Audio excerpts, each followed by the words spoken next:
को कहा जाता है। फिर आप आगे जा करके देखिए कि दास्य भक्ति हनुमान जी की कही जाती है, फिर सख्य भक्ति अर्जुन की कही जाती है, आत्मनिवेदन भक्ति राजा बलि की कही जाती है। पर हमारे प्रणामी परंपरा में भी हम थोड़ा सा ध्यान से देखते हैं तो सदगुरु ने जो भक्ति की 14 वर्षों निष्ठा बंध वो श्रवण भक्ति थी। देवचंद्र जी महाराज ने प्रारंभ में श्रवण भक्ति की ना, बाद में तो आचार्य बन करके धर्माचार्य होकर के धर्म का प्रचार किया, पर प्रारंभ में उन्होंने श्रवण भक्ति का महत्व बढ़ाया है। और प्राणनाथ जी कीर्तन को लेकर के चल रहे हैं तो कीर्तन भक्ति विश्वव्यापी बनाने का श्रेय प्राणनाथ जी महाराज को जाता है। गांग जी भाई का स्मरण भक्ति है। देखिए सदगुरु महाराज को याद करते हैं, 2 बार जहाज में चढ़े और सदगुरु के पास लौट लौट करके आना पड़ा, विदेश नहीं जा सके और सदगुरु की सेवा में हाजिर रहे, स्मरण भक्ति है। बाईजुराज महारानी की भक्ति पाद सेवन भक्ति है। श्री जी की सेवा में कैसे हाजिर रही, काया छाया की भांति महारानी बाईजुराज की उपस्थिति रही। फिर उसके बाद अर्चना भक्ति है तो पूर्ण ब्रह्म ब्रह्म से न्यारे आनंद अखंड पारे महाराजा छत्रसाल की अर्चना भक्ति है, पूजा की भक्ति है। फिर वंदना भक्ति है तो वारी रे वारी मेरे प्यारी टूक टूक कर डारू मैं यातन ऊपर कुंज बिहारी ललिता सखी की भक्ति वंदना भक्ति है। लाल दास की भक्ति दास्य भक्ति है। देखिए जहाँ श्री जी रहे वहीं लालदास जी खड़े रहे और श्री जी की पूरी जीवनी उन्होंने लिख डाली। लालदास जी की बीतक है, प्रमुख बीतक दास्य भक्ति। और मुकुंदास की भक्ति सख्य भक्ति है। श्री जी ने 18,000 वाणी लिखी तो उन्होंने 17,000 वाणी लिखी। कई लोग कहते हैं उनकी 36,000 वाणी है, पर हमें अभी तक नहीं मिली, क्योंकि मुकुंद वाणी का प्रकाशन हम लोगों ने जब किया तो मैं 2 साल उस वाणी को पढ़ता रहा। पूरे समाज में ढूंढ करके देखा तो 17,205 चौपाइयाँ हमें मिली, जिसे हम लोगों ने प्रकाशित कराया श्री प्राणनाथ मिशन से। पर जहाँ श्री जी के मुझे ऐसा लगा उस समय कि पहले चौपाई लिखते थे ना तो कॉमा ना दे करके विराम देते थे। कॉमा देने की परंपरा थी नहीं, बाद में शुरू हुई तो बीच में विराम देते थे तो गिनने वालों ने 17 को 34 कर दिया और कुछ गद्य वाणी भी है उसको जोड़ करके 36 कर दिया। पर बाद में हम लोग गिनने बैठे तो इतनी चौपाइयाँ मिली हम लोगों को। पर उन्होंने जहाँ श्री जी 18,000 लिख रहे हैं वहीं 17,000 लिख रहे हैं, तो सख्य भक्ति तो है ना, उनके समान ही वो भी। और जो मुकुंद वाणी में है वो श्री जी की वाणी में है, उसी की व्याख्या है, उसी का विस्तार है, अलग कुछ नहीं लिखा उन्होंने। उसी में खो करके और सुंदर व्याख्या करने के लिए उन्होंने प्रयास किया है। तो ये सख्य भक्ति का हम अनुभव कर सकते हैं। फिर उसके बाद आत्मनिवेदन भक्ति है, वो तो केशवदास महाराज की भक्ति है। जैसे आप देखिए उन्होंने वाणी को एक ही जिल्द में संकलन किया, वाणी अलग अलग थी, 14 ग्रंथ अलग अलग थे। केशवदास महाराज को श्री जी का आदेश थे, उन्होंने संकलन किया और संकलन करने के बाद श्री जी के जन्म तिथि में बंगला जी मंदिर में उन्होंने रखा, खुद भी समर्पित हो गए। कभी कभी बीतककार कहते हैं कि लालदास जी भी बीतक लिखने के बाद समर्पित हो गए, पर लालदास जी के और ग्रंथ मिलते हैं, छोटी वृत्ति, बड़ी वृत्ति, कुरान का माजजा, भागवत सार, ऐसे 5-6 ग्रंथ उनके और मिलते हैं। यदि बीतक लिखने के बाद वो चले गए होते तो इतने सारे ग्रंथों का आविर्भाव भी कैसे हुआ। श्री जी के सामने तो लिखने का मौका ही नहीं मिलता था। इसलिए ज्ञानी जन कहते हैं कि लालदास जी महाराज 58 तक रहे, क्योंकि श्री जी महाराज ने जाते जाते महामती का पद उन्हें दे करके गया, तो वो उस पद को लेकर के 58 तक रहे। इसीलिए 20 वर्ष कायम होशी दुनिया सचराचर को, जो 120 वर्ष की गिनती आती है ना 38 से 58 तक, वहाँ लालदास जी को भी लिया जाता है। तो ये अपना अपना अनुभव है, इल्मियों का अपना अपना प्रसंग है। जो मैंने गुरु से सुना वो आपको सुना रहा हूँ। तो आइए, नवधा भक्ति की बात हमारी चल रही है, तो प्रणामी परंपरा में भी नवधा भक्ति के आचार्य हुए हैं। सदगुरु से लेकर के केशवदास महाराज तक हम देखें तो हमारे में भी नवधा भक्ति करने वाले आचार्य हो गए हैं। तो श्री प्राणनाथ जी महाराज नवधा से हम भिन्न तो नहीं हैं, तो नवधा से एक सीढ़ी हम आगे खड़े हैं। वो है दसदा भक्ति, प्रेम लक्षणा भक्ति। प्रेम के बिगुल बजा करके हम लोग चलते हैं, हर कार्य हम प्रेम से करना चाहते हैं। हम उतावले हो करके जल्दीबाजी में नहीं करते हैं ना। श्री जी ने भी कहा जिन हड़बड़ाओ मोमिन, कहते हैं ना, हुक्म करता आपे काम। हड़बड़ में जो काम करता है ना, वो ब्रह्म सृष्टि का काम नहीं है। हड़बड़ में करने से गड़बड़ भी हो जाता है ना। आप राज्य की पूजा हड़बड़ी में कर रहे हो, आराम से करिए, ध्यान से करिए। भोग तैयार कर रहे हैं तो अभी भोग तैयार कर रहे हैं प्रेम से, और आरती सजा रहे हैं तो अभी आरती सजा रहे हैं। चंदन घिस रहे हैं तो ध्यान चंदन में ही हो। जो करें ध्यान उसी में टिके, उसी को प्रेम लक्षणा भक्ति कहा जाता है। प्रेम में पागल भी नहीं हो जाना है। पियोना प्रेम और मगन न होना, ये सुख औरों है मुश्किल। श्री जी कहते हैं ना, हमारी भक्ति ऐसी है कि प्रेम को पीना भी है, मगन नहीं भी होना है। मीरा कहती है ना, लागे ऐसे लगन मीरा हो गई मगन। मीरा की भक्ति तो मगन होने की भक्ति है, पर हम मगन हो जाएंगे तो सेवा छूट जाएगी। आप मगन हो जाओगे तो नाचने लग जाओगे, सेवा छूट जाएगी। सेवा का बहुत बड़ा एक मार्ग आपसे वंचित हो जाएगा। इसलिए लगन भी लगे और मगन भी न हो। लगन में ही हम बने रहें, होश में रहें, बेहोश न हो। भक्ति करते हुए हम बेहोश हो जाएं तो सेवा छूट जाती है। भक्ति होश के साथ करें, हम विचार के साथ करें, चिंतन के साथ करें। जो करें कर रहे हैं ऐसा हमको अनुभव भी हो, और जो कर रहे हैं उसको करने का हमारे दिल में एहसास भी हो कि यही कर रहे हैं। ऐसा करके तो देखिए, इसको प्रेम लक्षणा भक्ति कहा जाता है।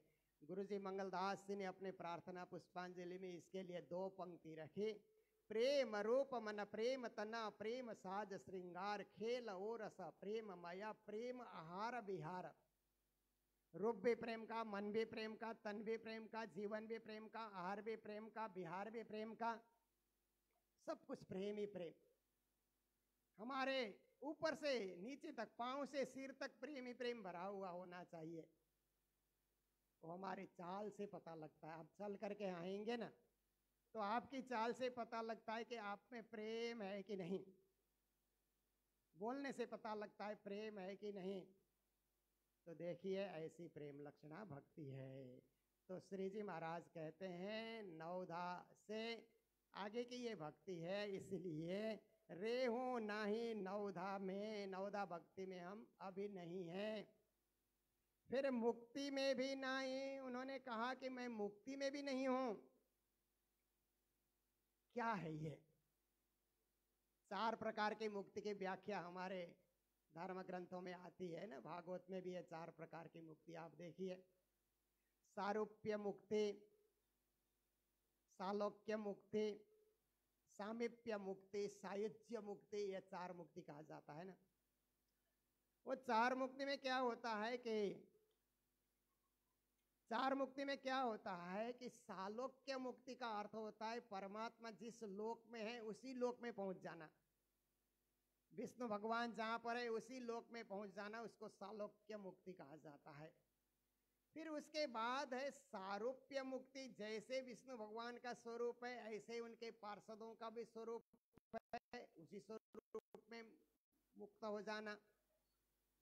सामीप्य मुक्ति का होता है उनके समीप हो जाना, एक न चरणों के पास हो जाना।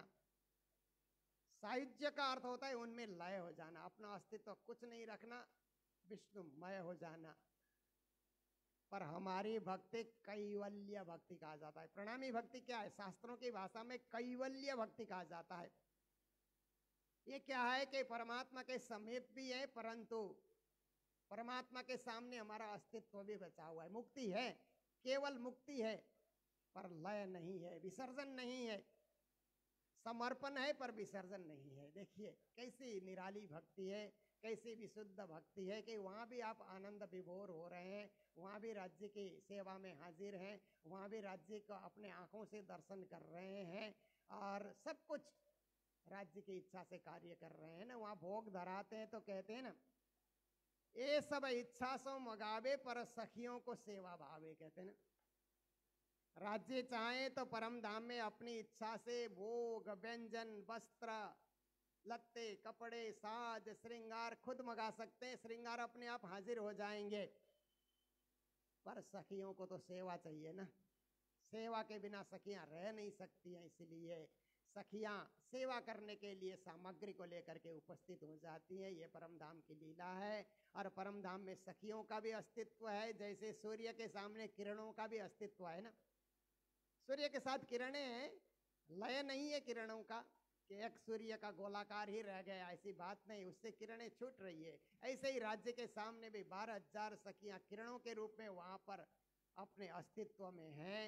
तो 4 प्रकार की मुक्ति में मैं नहीं हूँ। श्री जी महाराज ने कहा कि मुक्ति में भी नहीं ना हो आवागमन ना। आगे की पंक्ति में कहा आने और जाने वाली भक्ति में भी हम नहीं हैं, क्योंकि कहा ना कि स्वर्ग का सुख है।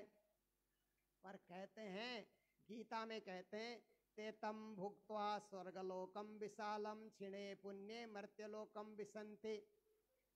पुण्य के फल से स्वर्ग जाया जाता है, पुण्य समाप्त होने के बाद स्वर्ग से गिरना पड़ता है। आवागमन की भक्ति हुई ना, हमें ऐसी भक्ति नहीं चाहिए कि हम वहां जाएं और लौट करके आएं। ऐसी भक्ति तो क्षणिक भक्ति हुई ना, क्षणिक सुख मिला, फिर भय सताने लगा कि कब लौटना होगा, कब लौटना होगा। देवता भी भयभीत होते हैं। गायंती देवा अखिल गीत गानी धन्यास्तु ये भारत भूमि भागे। स्वर्ग के देवता भी कहते हैं कि भारत के मनुष्य भाग्यशाली हैं कि परमात्मा की भक्ति करके अखंड मुक्ति को पाते हैं। हम तो स्वर्ग में भयभीत हो रहे हैं कि कब पुण्य खत्म हो जाए, कब गिरना पड़े। वैकुंठादि लोकेशु गमनागमनम प्रभु, वैकुंठ आदि लोकों में भी आवागमन लगा हुआ है। पर श्री जी कहते हैं हम जिस परम धाम की चर्चा करते हैं वहाँ आवागमन नहीं है। न स पुनरावर्तते यस्मिन गता न निवर्तन्ते भूया, जहाँ जाने के बाद दोबारा लौट कर आना नहीं पड़ता, वो हमारा परम धाम है। इसलिए ये क्या है कि आवागमन से रहित प्रदेश है, वो अखंड है, अनादि है, शाश्वत है, ऐसा वो दिव्य परम धाम है। वेद कतेब हिसाब में ना है। फिर कहते हैं कि वेदों ने जहां तक आपको इशारा किया, कतेब ने जहां तक आपको इशारा किया, श्री जी कहते हैं तारतम उससे आगे इशारा करता है ना। क्योंकि प्राणनाथ जी की वाणी कहाँ से शुरू होती है? जहाँ भागवत वेद पुराण शास्त्र उपनिषद, जहाँ जाकर के एक ऐसे ठिकाने में जाकर के रुक जाते हैं कि आगे का वर्णन क्या है, आगे का वर्णन क्या है, न स पुनरावर्तते, इससे आगे क्या है?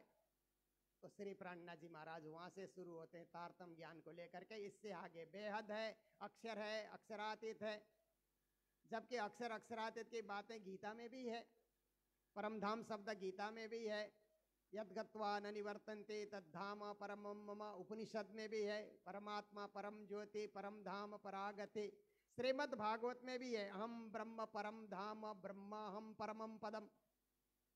परम धाम शब्द है, पर कितना दूर है, कहाँ है, उसकी स्थिति क्या है, उसमें ऐश्वर्य क्या है, उसमें वैभव क्या है, ये श्री जी ने खोल करके बताया। इसीलिए कहते हैं कि वेद कतेब ने जहाँ तक बताया मैं उससे परे हूँ, उससे आगे हूँ, उससे आगे का ज्ञान मेरे पास है। इसलिए आप लोग सुनना चाहो तो सुनो।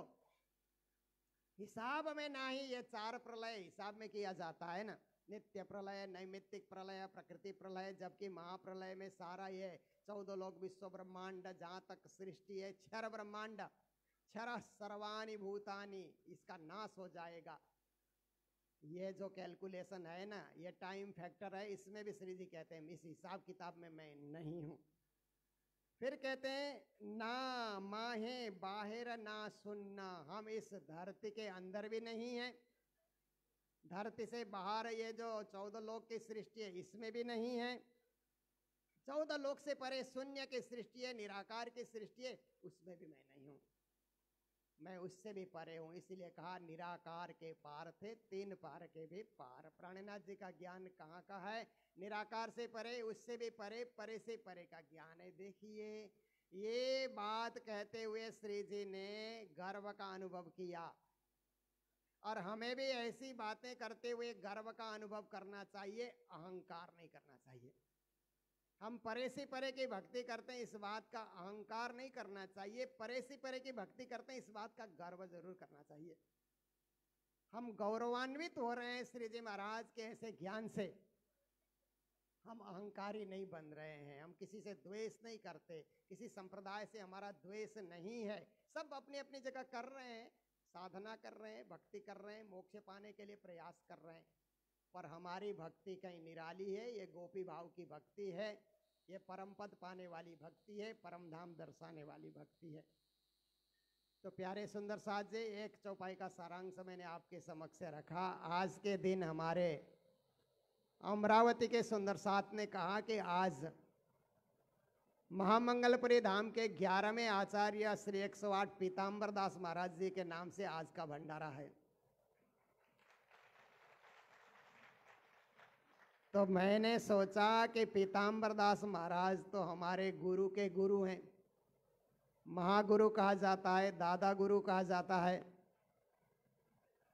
और कालिम्पोंग में गुरु महाराज के पास उनके वस्त्र भी हैं, उनके खड़ाऊ भी हैं और उनके जप किए हुए माला भी है गुरु महाराज। और एक स्वरूप साहिब भी पीताम्बर दास महाराज ने गुरु जी मंगलदास जी को दिया था, कालिम्पोंग में आज ही मौजूद है। हम लोग पीताम्बर दास महाराज की तिथि आती है तो सब इन चीज़ों के दर्शन करते हैं।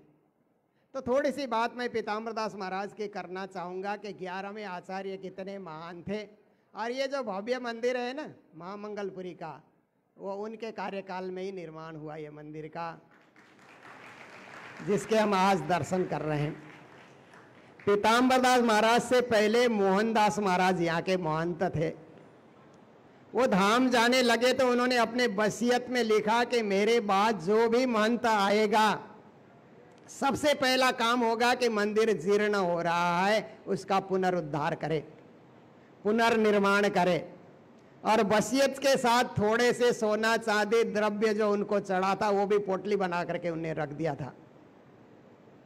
फिर यहाँ के ट्रस्टी, यहाँ के संचालक समिति के सदस्य उस समय के ढूंढने लगे कि कहाँ हमें योग्य आचार्य मिलेंगे। तो पीताम्बर दास महाराज का जन्म तो नेपाल पकरबास में हुआ था 1857 में। जब मंगल पांडे ने ब्रिटिश राज्यों के साथ विद्रोह शुरू किया था ना, उसी साल पीताम्बर दास महाराज का जन्म हुआ। और उनके जन्म तिथि है आश्विन कृष्ण 14, जो प्राणा जी का जन्म है ना, वही पीताम्बर दास महाराज का भी जन्मदिन है। देखिए महापुरुष आते हैं तो कैसे गुरु के कदम पे कदम रखते हुए आते हैं। पीताम्बर दास महाराज 5 भाई थे, वो चौथे नंबर के थे। तो उनके पिता जो थे भक्तदास उनका नाम था, माता का नाम बालकुमारी था। तो भक्तदास से और गुरु पीताम्बर दास महाराज को बचपन में प्रणामी दीक्षा मिली थी, तारतम की दीक्षा। तो वह गुरु का नाम था पंडित दयालदास जी। तो उनके पिता ने सोचा कि मैं 3 बच्चों को नहीं पढ़ा सका, तो चौथे और 5वें बच्चों को मैं संस्कृत विद्यालय में पढ़ाता हूँ। काठमांडू लेकर के आए और सेठ भवानी के घर मंदिर में, सेठ भवानी वो सेठ था जिसने पद्मावतीपुरी धाम में बंगला जी में ताम्रपत्र चढ़ाया है। उनका घर आज भी काठमांडू में मौजूद है, वहाँ मंदिर है, घर के एक तले में मंदिर है। वहीं पीताम्बर दास महाराज और केशव दास जी वहीं रहने लगे विद्यार्थी जीवन में, और पशुपति क्षेत्र में जाकर के संस्कृत का अध्ययन करते रहे। तो जयपाल के जो भी सुंदर साथ पद्मावतीपुरी धाम पन्ना दर्शन करने आते थे तो काठमांडू में इकट्ठे होते थे, हम पन्ना धाम जा रहे हैं, पद्मावतीपुरी जा रहे हैं। पीताम्बर दास महाराज के मन में होता है, अरे हम भी पद्मावतीपुरी धाम जाएं, पर जाने के लिए कुछ खर्च तो चाहिए, विद्यार्थी के पास खर्च कहां से आएगा। तब नेपाल में राणा शासक चंद्र शमशेर राज करता था। उन्होंने सुबह क्या किया, चंदन घिस करके तैयार किया, थोड़े फूल रखे और चांदी के एक थाली में सजा करके सिंह दरबार चले गए। बटुक ब्राह्मण बालक चंदन लेकर के आया है, तो चंद्र शमशेर ने उस चंदन को स्वीकार किया, फिर 1 सिक्का उनको दे दिया दक्षिणा। कल भी आना बालक रोजाना चंदन फूल लेकर के, क्योंकि हम भी दरबार में कार्य शुरू करते हैं तो मुहूर्त अच्छा होता है हमारे लिए। 1 साल तक पीताम्बर दास महाराज रोज सिंह दरबार जाते रहे और चंदन करते रहे। 1 सिक्का दक्षिणा में उनको मिलता रहा। 365 दिन में 365 सिक्के हो गए। उन्होंने सोचा मेरा काम बन गया, अब मुझे दरबार जाने का कोई मतलब नहीं है, मुझे तो पद्मावतीपुरी धाम पन्ना जाना है। तीर्थ यात्री सुंदर साथ के साथ पन्ना धाम आकर के पहुंचे और पन्ना धाम में उस समय घूमट जी में गुलाबदास नाम के एक पुजारी थे, वाणी के ज्ञाता थे। उनके साथ उन्होंने तालीम शुरू की और उनने गुलाबदास से पुजारी ने चंदन घिसने की सेवा दी। आज भी घूमट जी में जाते हैं ना तो बड़ा सारा वहां पर चंदन घिसने का वहां प्रबंध है ना। पीताम्बर दास महाराज वहां चंदन घिसते थे राज जी की सेवा के लिए। 12 साल तक पढ़े। वाणी, बेतक, चरचनी, विराट, शास्त्र, जे पुराण जो भी पन्ना है उन्होंने वहां पर अध्ययन किया। तो अंतर मन में प्रेरणा मिले, जागनी करो, जागनी करो। पीताम्बर दास तुम अब वाणी विद्या में पारंगत हो चुके हो, जाओ जागनी करो, ऐसा प्राणनाथ जी का आदेश मिला। फिर वहां से जागनी करने के लिए पहले तो काठमांडू पहुंचे, जहां से आए कुछ जागनी नहीं हुई। प्रवचन तो सब लोग सुनते हैं पर जागनी नहीं होती है। फिर वहां से इलाम आए, नेपाल के पूर्व जिला में, वहां भी बड़े प्रवचन हुए, काफी लोग सुनने आते हैं। तारतम कोई नहीं सुनता है, तारतम कोई ग्रहण नहीं करता है।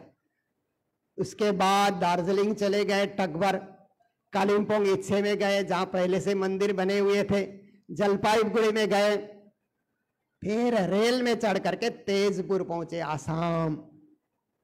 तेजपुर में उतरे तो वहां के लोगों ने कहा कि आप जागनी करना चाहते हैं, शिष्य बनाना चाहते हैं तो आप रंगशाली चले जाइए, वहां नई बस्ती बस रही है और बहुत सारे भावुक लोग वहां पर गौ पालन का कार्य भी करते हैं, खेती भी करते हैं, आप वहां चले जाइए। तो रंगशाली जाकर के पहुंचे।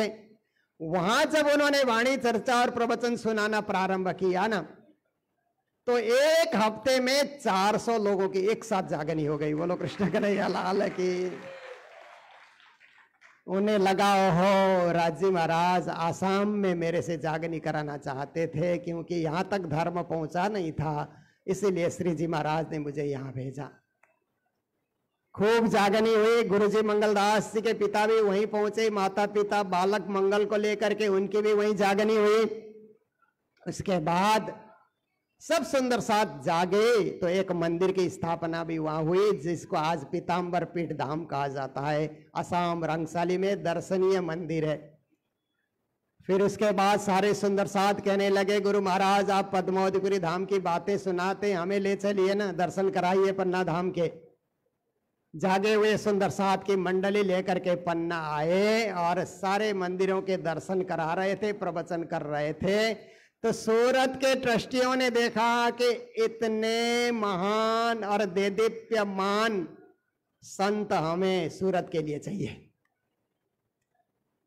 तो यहाँ के कमेटी मेंबर ने कहा महाराज जी सूरत की गादी खाली है, आप सुशोभित कीजिए, हमने आपको पहचान लिया है, इसलिए आप वहां की शोभा बढ़ाइए। तो पीताम्बर दास महाराज ने कहा यह भी राज्य का ही आदेश है। अपने छोटे भाई को कहा कि आसाम के सुंदर साथ को तुम संभालो, केशव दास जी को सौंप दिया। खुद यहां चल करके आए, पन्ना धाम में उनको साल उड़ा करके यहाँ के महंत घोषित कर दिया गया। फिर यहाँ आए, यहाँ भी गादी पे प्रतिष्ठित करके 11वें आचार्य के रूप में नियुक्त हुए। 1857 में उनका जन्म हुआ था, 1903 में यहाँ गादी पे प्रतिष्ठित हुए। फिर उसके बाद उन्होंने देखा तो पहले वाले महंत के वसीयत को उन्होंने देखा कि जो भी महंत बनेगा पहले मंदिर का सुंदर निर्माण कराए। तो उन्होंने जीवन में इस चैलेंज को, मंदिर बनाना कोई साधारण कार्य नहीं होता है, स्वीकार कर लिया उन्होंने। और फिर यहां से सारे गुजरात में उन्होंने रामद की, धर्म प्रचार यात्रा को रामद कहा जाता है ना। पंजाब में भी रामद करने पहुंचे, पूरे पंजाब में जो आजकल पाकिस्तान में, वहां भी उन्होंने पूरा भ्रमण किया। उनके पास 1 लाख रुपया इकट्ठा हो गया उस समय मंदिर निर्माण के लिए। फिर इंदौर में एक सेठानी थी श्री बाई भंडारी, उन्होंने अकेले 1 लाख रुपया पीताम्बर दास महाराज को मंदिर निर्माण के लिए भेंट की। 2 लाख रुपया हाथ में लेकर के उन्होंने निर्माण शुरू किया। जयपुर से सारे निर्माण करने वाले मिस्त्री कारीगर वहां से आए। 2 साल तक निर्माण कार्य चलता रहा, निरंतर 2 साल तक निर्माण कार्य चलता रहा। देखिए कितनी कारीगरी है, पत्थर की कारीगरी है। यहाँ जितने मूर्ति है ना पत्थर के मूर्ति है, और कैसे कारीगरी के साथ ये मंदिर सजाया गया है। फिर इसका भव्य उद्घाटन समारोह हुआ। तो जब मंदिर का निर्माण होता था तो गुरुजी भी आसाम से पन्ना आए माता के साथ, फिर छोटे भाई भी उनके साथ थे। फिर यहाँ निर्माण कार्य में गुरु मंगलदास जी भी साथ रहे, कभी पत्थर ढोना, कभी ईंटा ढोना। उनकी माता जी भोजन इत्यादि बनाती थी। तो गुरु महाराज कहते थे मेरी माँ इतनी सेवा करती थी मंदिर के निर्माण कार्य में कि उनकी साड़ी 24 घंटे भीगी के भीगी रहती थी। बर्तन धोना, भोजन बनाना, सेवा करते रहना, पोछा लगाना। देखिए, क्योंकि सेवा से बढ़कर कोई धर्म नहीं है ना, ना कोई सेवा ना कोई सुख इन सेवा समान। जो दिल संकुल करे पहचान, तुम सेवाए पाम सोए पार, ए बचन धनी कहे निर्धार। तो जो कुछ मैंने सुनाया पीताम्बर दास महाराज की जीवनी, गुरुजी मंगलदास जी के मुख से जो सुना था, और उनकी जीवनी छपी है पीताम्बर प्रबंध, उसके आधार पे मैंने कुछ उनकी जीवनी रखने का प्रयास किया। तो गुरु मंगलदास जी महाराज पीताम्बर दास महाराज को बहुत महत्व देते थे, बहुत ही ज्यादा महत्व देते थे। इसलिए हम लोग भी पीताम्बर दास महाराज की तिथि आती है तो उनको याद करते हैं। तो हमारे अमरावती के सुंदर साथ गुरु वक्ता रमेश जी हैं, बसंती जी हैं, उनके सुपुत्र हैं, और भी परिवार के सभी सदस्य यहाँ पर हैं। तो आज मुझे बताया गया कि आज पीताम्बर दास महाराज के नाम से भंडारा है, तो मेरा भी हृदय द्रवित हो गया कि आज उनके नाम से 11वें आचार्य के नाम से ये सब हो रहा है। तो उनकी थोड़ी सी जीवनी रखनी चाहिए। आपके समक्ष कुछ जीवनी रखी गई है। समय अधिक हो रहा है और भी कार्यक्रम बहुत हैं। मैंने तो आचार्य महाराज जी को यही कहा था, ऐसा समय मुझे दीजिए कि यहाँ के किसी भी कार्यक्रम में कोई विघ्न ना आए, अलग से ही समय। और ये प्रातःकालीन समय उन्होंने मुझे दिया है, और इसी समय कल भी हम लोग मिलेंगे। परसों तो पूर्णाहुति होगा कार्यक्रम का, कल भी इसी तरह हम लोग यहीं मिलेंगे और इस प्रकरण की चौपाई को आगे बढ़ाएंगे। तो अभी आप सभी को श्रोता बन करके आप लोगों ने ध्यान से सुना, सभी को बहुत बहुत साधुवाद देते हुए मैं अब चौपाई दोहराने जा रहा हूँ।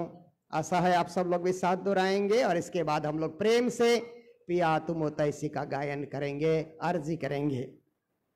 बोलो सतगुरु महाराज के, श्री प्राणनाथ प्यारे के, सर्व सुंदर साथ के।